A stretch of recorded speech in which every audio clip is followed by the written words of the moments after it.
in the region, one that we long supported through a couple of administrations. I share your deep concern about the unilateral dissolution of the parliament.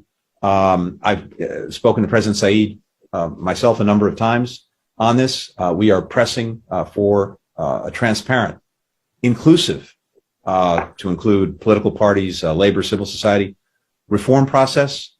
He's committed to holding a referendum in July and to holding elections, parliamentary elections, in December. Ideally, that would have moved a lot faster, but at the very least, Tunisia needs to hold to that.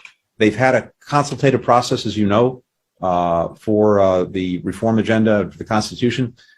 Very small percentage of eligible Tunisians have actually participated in that. It was online, and I think about 6.5% of Tunisians actually participated. That does not augur well for something that is really an inclusive process of reform.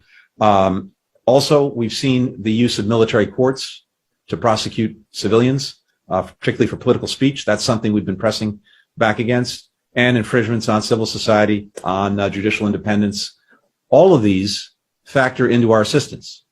And so part of what you have in the budget before you is an assistance plan that is calibrated on the realities that we face in Tunisia now, but with the ability, if President Said moves the country back onto a better track, to provide additional support for Tunisia going forward. At the same time, I think the most important thing that they need to do is to make themselves fully eligible for support from the international financial institutions.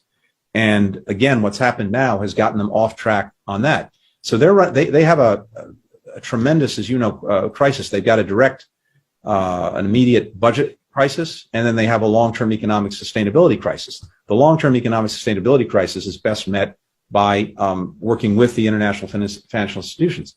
Others potentially could provide some direct budgetary support, but honestly, that is dependent on the president moving the country to a better track. We've been urging that. We've been making clear that our support can be there, but we need to see Tunisia return to the track that it was on. So we're looking at all of these things I just described as indicators of whether things are moving back on track. If so, our support